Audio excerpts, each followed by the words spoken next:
Assalamualaikum warahmatullahi wabarakatuh. Baiklah, saya Mutiara Nabila di sini akan melanjutkan materi yang telah disampaikan oleh rekan saya sebelumnya mengenai perspektif politik hukum di Indonesia. Di sini saya akan menjabarkan tentang perkembangan atau perspektif politik hukum pada masa setelah proklamasi kemerdekaan. Pada masa setelah proklamasi kemerdekaan ini, yang pertama ada pada Orde Lama.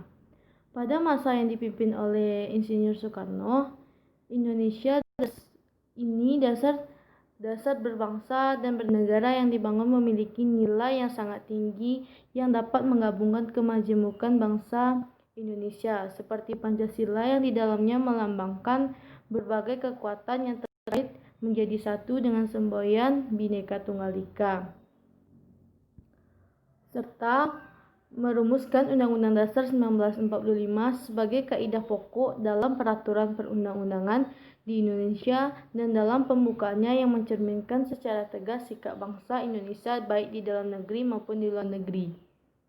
Dalam perjalanan sejarahnya, bangsa Indonesia mengalami berbagai perubahan atas paham, azas, ideologi, dan doktrin dalam kehidupan bermasyarakat, berbangsa, dan bernegara, dan melalui berbagai hambatan dan ancaman yang membahayakan perjuangan bangsa Indonesia dalam mempertahankan kemerdekaan.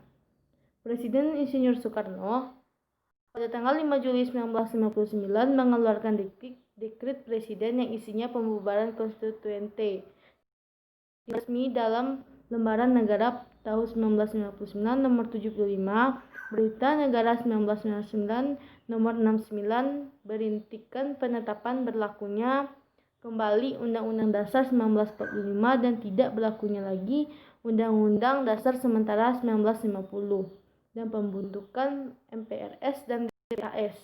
Sistem ini yang diumumkan struktur fungsi mekanisme yang dilaksanakan ini berdasarkan pada sistem trial and error yang perwujudannya senantiasa dipengaruhi bahkan diwarnai oleh berbagai paham politik yang ada serta disesuaikan dengan situasi dan kondisi yang cepat berkembang. Jadi, wujud dari berbagai hambatan adalah disintegrasi dan instabilitas nasional sejak periode lama yang berpuncak pada pemberontakan G30 SPKI sampai lahirnya Super Semar sebagai titik balik lahirnya tonggak pemerintahan pada era Orde Baru yang merupakan koreksi total terhadap budaya dan sistem politik Orde Lama, di mana masih terikat kentalnya mekanisme, fungsi, dan struktur politik yang tradisional berlandasan ideologi sosialisme komunisme.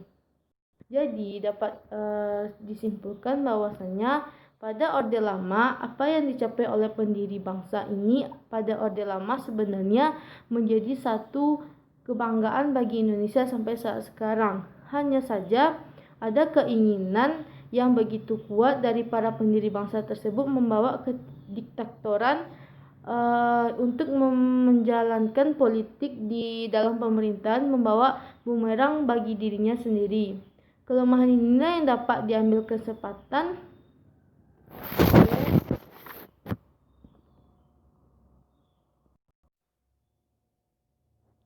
maka di dalam pemerintahannya membawa bumerang bagi dirinya sendiri. Kelemahan ini yang dapat diambil kesempatan oleh rezim Orde Baru untuk menggulingkan pemerintahan. Selain politik nasional pada saat itu juga masih dipengaruhi oleh isu politik dunia seusai Perang Dunia Kedua.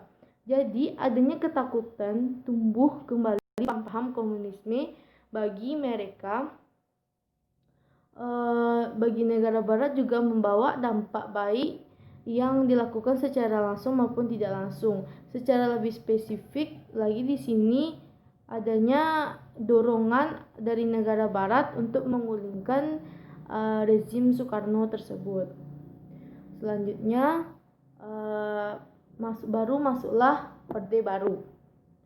Pada masa Orde Baru, pemerintahan menekankan bahwasanya stabilitas nasional dalam program politiknya dan mencapai stabilitas nasional terlebih dahulu diawali dengan apa yang disebut dengan konsensus nasional.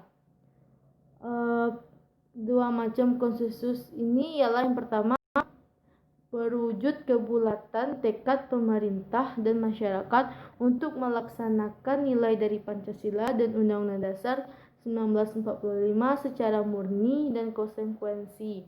Konsensus pertama ini disebut dengan konsensus utama. Sedangkan konsensus kedua adalah konsensus mengenai cara-cara melaksanakan konsensus utama.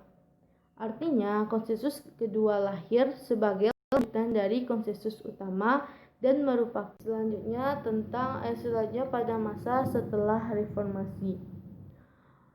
Pada era setelah reformasi, pada era ini terlihat arah politik bangsa yang terjadi adalah kembali mencari jati diri, menemukan jati dirinya yang telah lama hilang pada saat Orde Baru.